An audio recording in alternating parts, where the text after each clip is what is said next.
The vast emptiness of space stretched endlessly around the research vessel Stargazer as it drifted near Jupiter's orbit. Dr. Alan Wright stood at the ship's observation deck, his eyes fixed on the stunning view of the gas giant. His gray hair reflected the dim blue light from the ship's interior, while his weathered face showed the marks of 20 years spent studying space phenomena. The year was 2157, and humanity had made significant progress in space exploration. The Stargazer represented the pinnacle of human engineering, a vessel designed to study deep space anomalies and test new propulsion systems. The ship's unique engine design had been the subject of much discussion back on Earth, but for now, Dr. Wright's attention was focused on something else entirely. "Doctor, you need to see this," called Susan Miller, the ship's sensor specialist.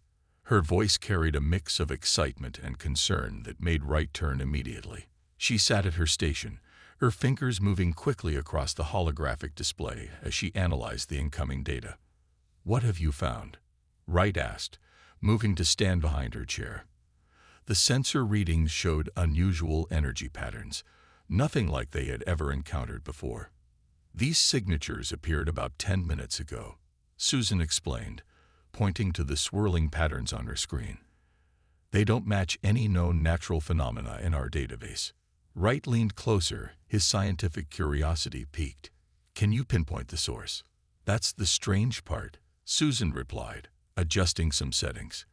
"It seems to be moving, and it's heading straight for us."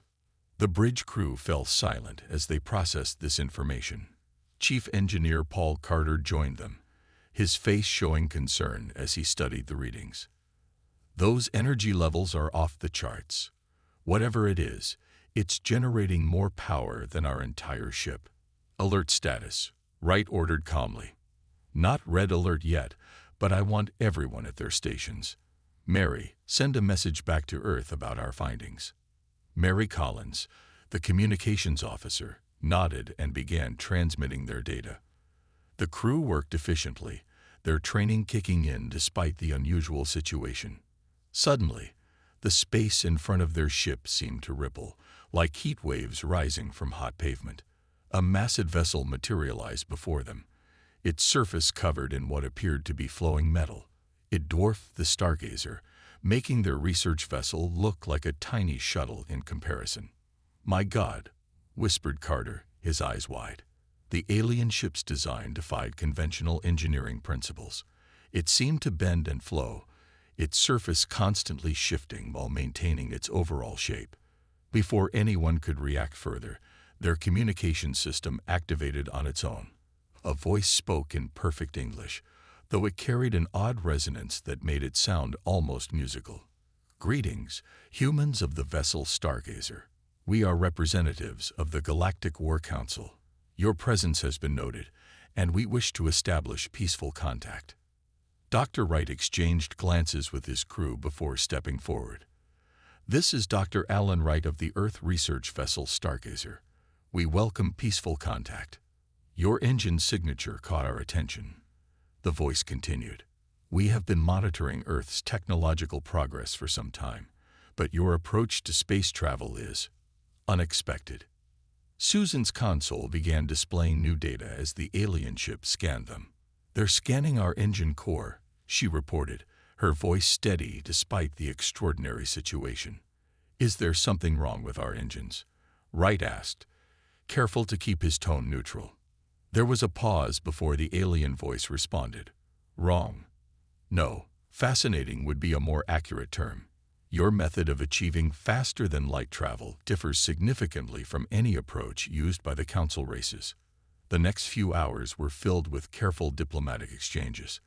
The alien representatives, who identified themselves as members of a species called the Zixterians, explained that they were part of a governing body that oversaw technological development and peaceful relations between spacefaring races. Dr. Wright and his crew learned that the Council had been watching Earth's progress with growing interest.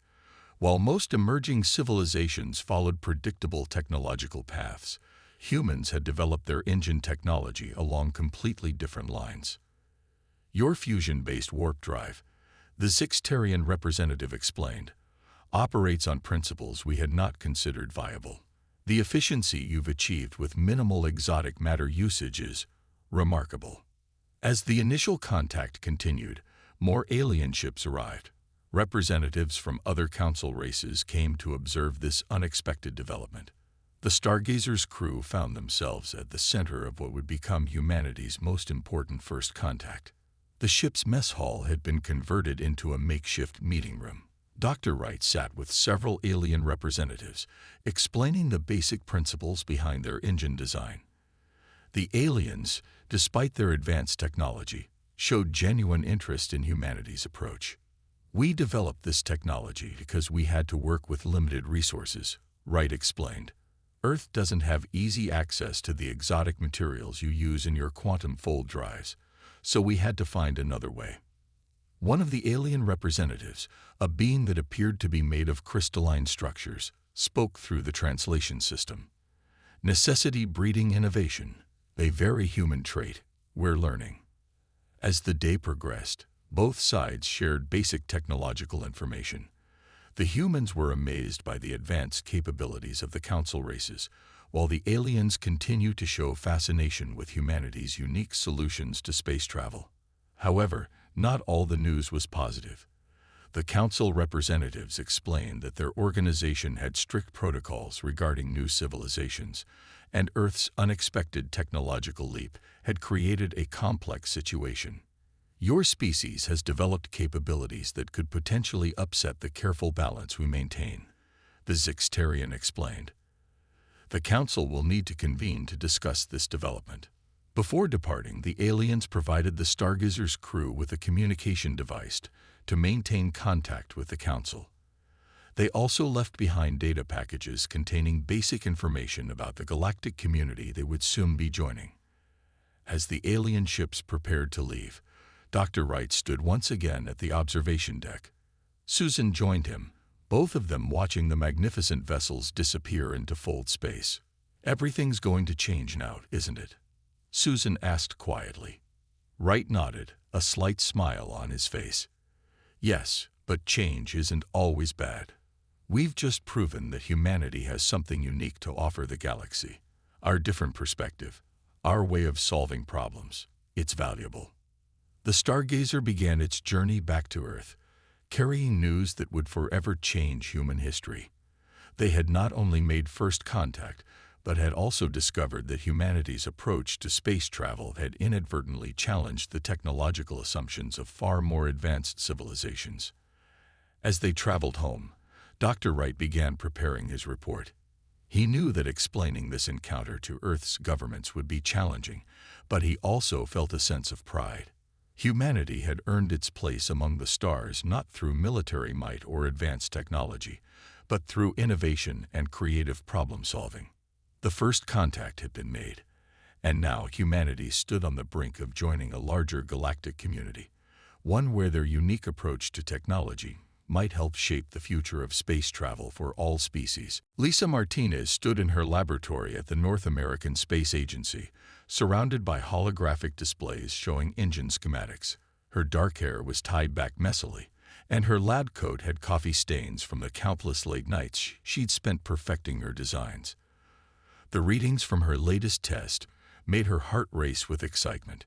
"Run the simulation again," she told her assistant, John Baker. "I want to be absolutely sure about these numbers." John nodded and initiated another test cycle. The holographic display lit up with a virtual representation of their experimental engine design. Unlike traditional warp drives that required massive amounts of exotic matter, their system used a new approach that combined gravitational manipulation with advanced plasma containment. "The efficiency ratings are holding steady," John reported, his eyes scanning the data streams. "We're seeing a 300% improvement over conventional designs." Lisa walked around the hologram, studying the swirling patterns of energy flow. 6 months ago, when she'd first proposed her theory about using plasma containment fields to enhance gravitational manipulation, most of her colleagues had been skeptical. Now, the proof was right in front of them. The door to the lab slid open, and Director Richard Cooper walked in, accompanied by 2 members of the Galactic War Council. The aliens, a Sixtarian and a crystalline Nexus being, moved with careful grace in Earth's gravity.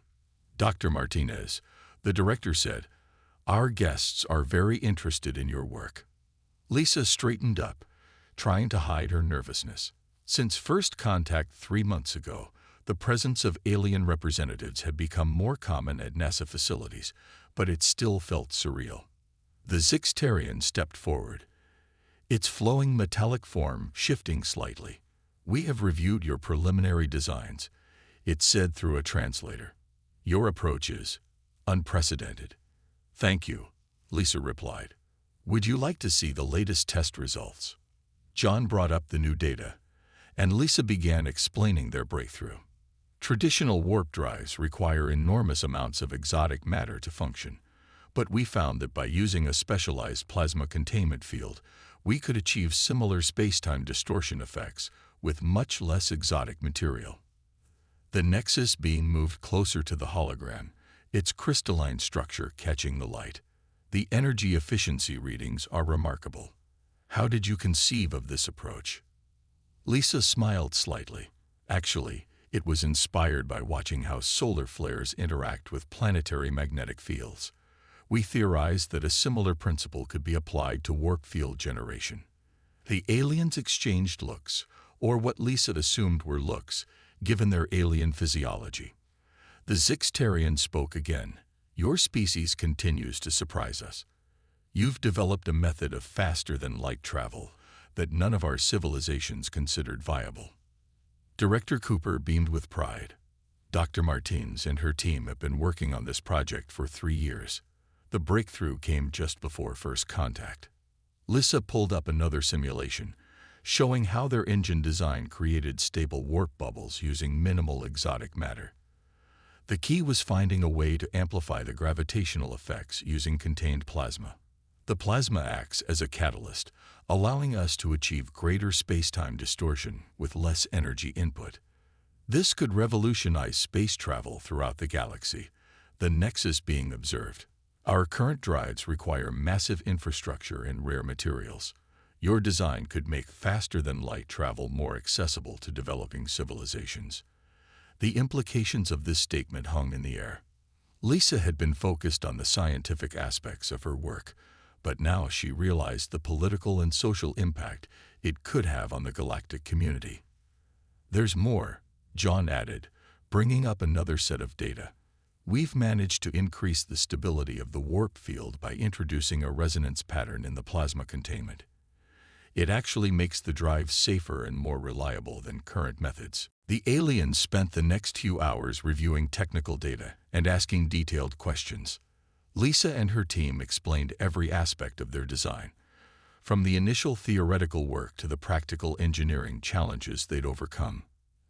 As the day progressed, more alien scientists joined the discussion remotely through holographic projections. The laboratory became a hub of interspecies scientific collaboration, with ideas and theories being exchanged rapidly.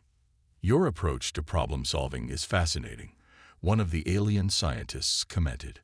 "Where our civilizations looked for ways to brute force our way through space-time, you found a more elegant solution." Lisa felt a mix of pride and humility. "We had to think differently because we didn't have access to the same resources. Sometimes limitations can lead to innovation." The implications of their discovery continued to unfold. The aliens explained that the Council had strict protocols about sharing advanced technology, but humanity's engine design had created an unusual situation. They had independently developed something that could benefit the entire galactic community. Later that evening, after the aliens had departed, Lisa sat alone in her lab, reviewing the day's events. John came in with fresh coffee for both of them. "Pretty amazing day, huh?" he said, handing her a cup. Lisa nodded, still processing everything. "I never imagined our work would have this kind of impact. We were just trying to find a better way to reach the stars." "That's what makes it so significant," John replied. "We didn't try to copy anyone else's approach. We found our own path." The next few weeks were a whirlwind of activity. More alien scientists arrived to study their engine design, while Lisa and her team began learning about advanced technologies from other civilizations. The exchange of knowledge was unprecedented, with both sides benefiting from the collaboration. Construction began on a full-scale prototype of their engine, incorporating some refinements suggested by alien engineers. The project became a symbol of how humanity could contribute to galactic civilization, not just as newcomers but as innovators. Lisa found herself working alongside beings from across the galaxy, each bringing their own perspective and expertise. The combination of human ingenuity and alien technology led to even more improvements in the design. The Council has never seen anything quite like this, Director Cooper told her one day. Your work is changing how they view emerging civilizations. As Lisa watched the prototype engine take shape, she reflected on the strange path that had led them here. What had started as a theoretical project in an Earth laboratory had become a catalyst for change throughout the galaxy. The revolutionary discovery wasn't just about a new engine design. It was proof that different perspectives and approaches had value. Even in a galaxy full of ancient and advanced civilizations, humanity had earned its place among the stars not by following in others' footsteps, but by blazing its own trail. The grand chamber of the Galactic War Council stretched high above, its crystal walls shifting with patterns of light that reflected the emotional states of its occupants. Catherine Brown, Earth's first ambassador to the Council, stood at the center of the circular platform, surrounded by representatives from the 7 most advanced species in known space. The Sixtarian High Counselor, whose flowing metallic form towered above the others, spoke first. We have convened this emergency session to address the implications of human engine technology. Ambassador Brown, please proceed with your presentation. Catherine took a deep breath, her diplomatic training kicking in. Despite her young age of 35, she had been chosen for her ability to explain complex human concepts to alien minds. Her simple blue suit stood in stark contrast to the exotic appearances of the council members. Honorable Council, she began, her voice clear and steady. I understand your concerns about our engine technology. However, I believe this situation offers an opportunity rather than a threat. The holographic display activated around her, showing the basic principles of human warp drive technology. The alien representatives watched intently as she explained how humanity had approached faster-than-light travel from a completely different theoretical framework. Unlike the quantum fold drives used by council races, Catherine continued, our engines use a combination of plasma containment and gravitational manipulation. This allows us to achieve similar results with significantly less exotic matter. The Nexus representative, a crystalline being that sparkled with internal light, interrupted. This is precisely what concerns us. Your species has developed technology that could destabilize carefully maintained resource management systems across the galaxy. Catherine nodded, acknowledging the concern. We understand that access to exotic matter has been a key factor in controlling the spread of faster-than-light technology. However, consider the possibilities our approach offers. She gestured, and the hologram changed to show statistical projections. By combining our methods with your advanced technology, we could make space travel more accessible while actually reducing the strain on exotic matter resources. The chamber filled with the musical tones of the Melodians, a species that communicated through harmonics. Their representative, a being of pure energy contained within a specialized field, created a complex chord that the translators rendered into words. The human perspective is intriguing, but we must consider the broader implications. Easier access to faster-than-light travel could lead to uncontrolled expansion. The debate continued for hours. Catherine stood her ground as the council members raised various concerns and scenarios. She noticed that not all the reactions were negative. Several representatives showed genuine interest in the possibilities human innovation offered. During a brief recess, Catherine met with her advisor, Greg Powell, in a small chamber off the main hall. The room's walls were designed to provide privacy from the council's various sensing abilities. You're doing well, Greg said, handing her a water bottle. Some of them are starting to see the potential benefits. Catherine took a sip of water. The key is helping them understand that human innovation doesn't have to threaten their existing power structure. We can enhance their technology rather than replace it. When the session resumed, the Arcturian representative, a being composed of interlocking geometric shapes, raised a new point. Perhaps we should consider that the humans' different approach to physics and engineering could benefit our own research and development. This sparked a new round of discussion. The council members began to debate the potential advantages of incorporating human perspectives into their scientific institutions. Catherine seized the opportunity. Our history shows that the greatest advances often come from combining different viewpoints and approaches. We're not asking to replace your technology. We're offering to help improve it. The Zixtarian High Counselor's surface rippled with what Catherine had learned to recognize as thoughtful consideration. You speak of collaboration rather than competition. Exactly, Catherine replied. Earth is still learning about the galaxy. We know we have much to learn from the council races, but perhaps we also have something valuable to offer in return. The council chambers hummed with discussion as representatives consulted with their governments. Catherine watched as the mood in the room gradually shifted from concern to cautious interest. A junior Nexus member approached Catherine during another short break. Your species' ability to find alternative solutions is remarkable. We have been using quantum fold technology for so long that we stopped looking for other approaches. That's often the advantage of being newcomers, Catherine explained. We look at problems with fresh eyes. The final phase of the session focused on practical matters. The council began discussing how to integrate human engine technology into the existing galactic framework without causing major disruptions. We propose a controlled introduction, the Zixtarian High Counselor announced. Human engineers will work with council scientists to develop hybrid systems that combine the best aspects of both technologies. Catherine felt a surge of relief and pride. This was better than she had hoped for. Not just acceptance, but active collaboration. The council's decision was formally recorded. Humanity's engine technology would be studied and incorporated into galactic civilization, with appropriate safeguards and oversight. More importantly, human engineers and scientists would be invited to participate in various council research projects. As the session concluded, Catherine noticed something unprecedented. The council members were openly discussing the possibility of reviewing other technological assumptions they had held for millennia. Today marks a significant shift in council policy. The Melodian representative harmonized. Perhaps it is time we reconsidered our role, not just as regulators, but as facilitators of innovation. Walking back to the Earth Embassy with Greg, Catherine finally allowed herself to relax. I think we've just changed how the council views emerging civilizations, she said. Greg nodded. They're beginning to see that technological advancement doesn't have to follow a single path.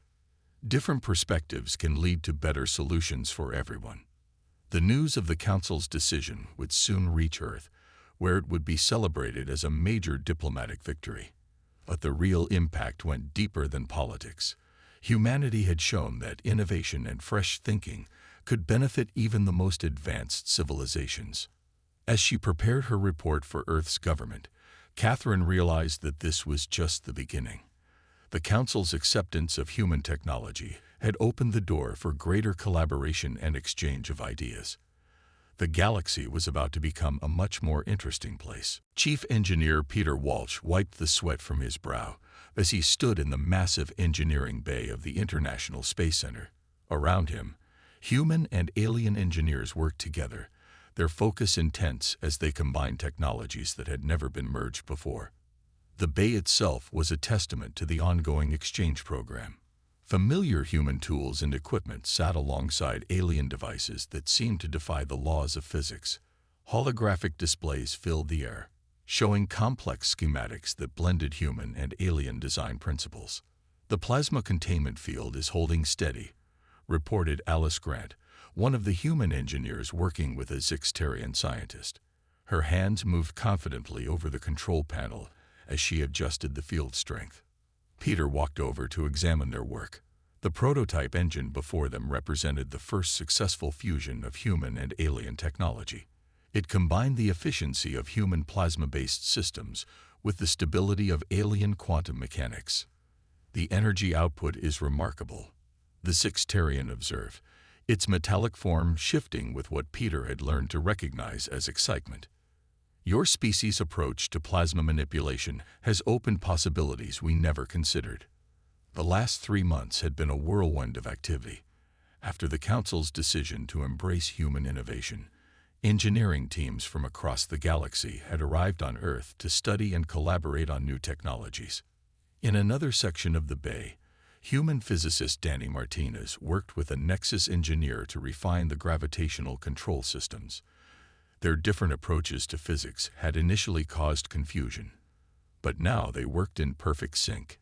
The human mathematical models are surprisingly elegant, the Nexus being commented, its crystalline structure glowing softly. They achieve the same results as our quantum calculations, but through a completely different path. Peter checked the latest test results on his tablet. The new hybrid engine design was showing efficiency levels that neither human nor alien technology could achieve alone. It was proof that the exchange program was working better than anyone had expected. "We're ready for the full power test," Alice called out. The engineering bay fell quiet as everyone turned to watch. Peter moved to the main control station. "Clear the test area. Running safety protocols now." The prototype engine hummed to life, its core glowing with a combination of plasma energy and quantum fields. The readings showed perfect stability as power levels climbed steadily higher. "This is incredible," Danny said, watching the energy outputs.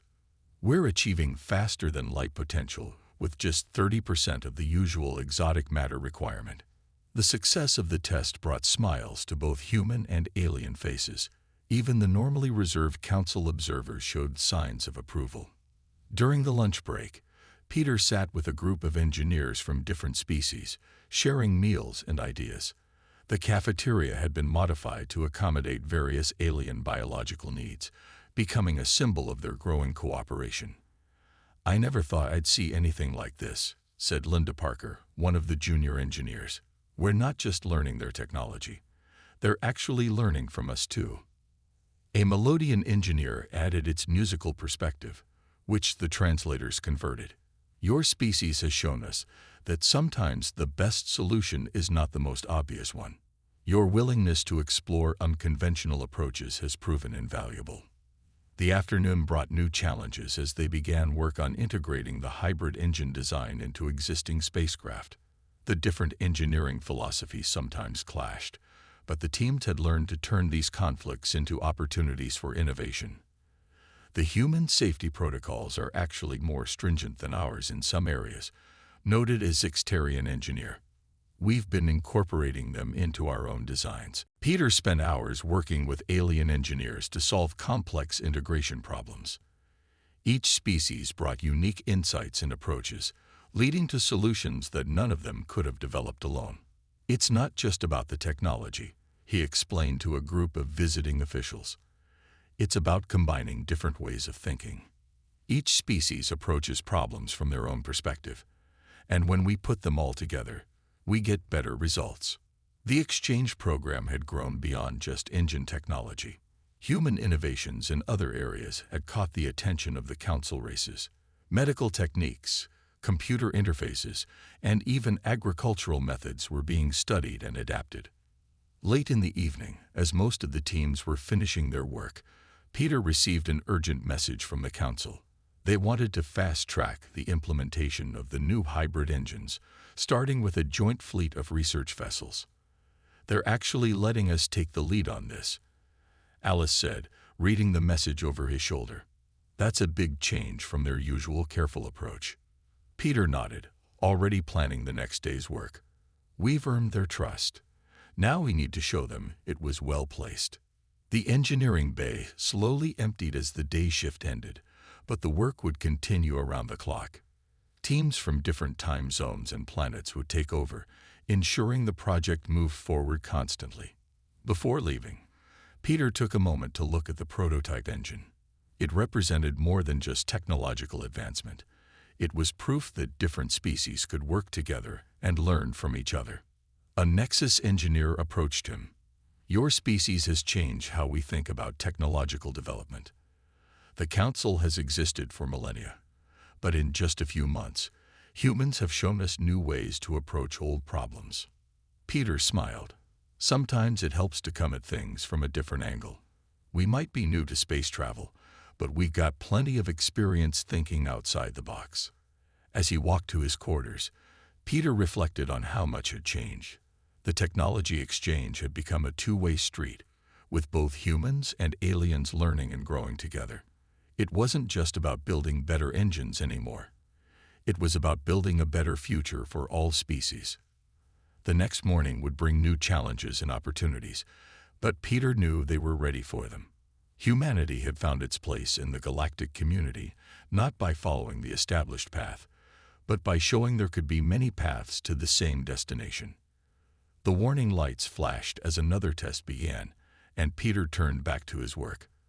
The future of interstellar travel was being shaped right here, in this bay, by beings from across the galaxy working together in ways no one had imagined possible just a few months ago. The Jupiter Research Station hung in space like a shining jewel, its massive rings slowly rotating to create artificial gravity.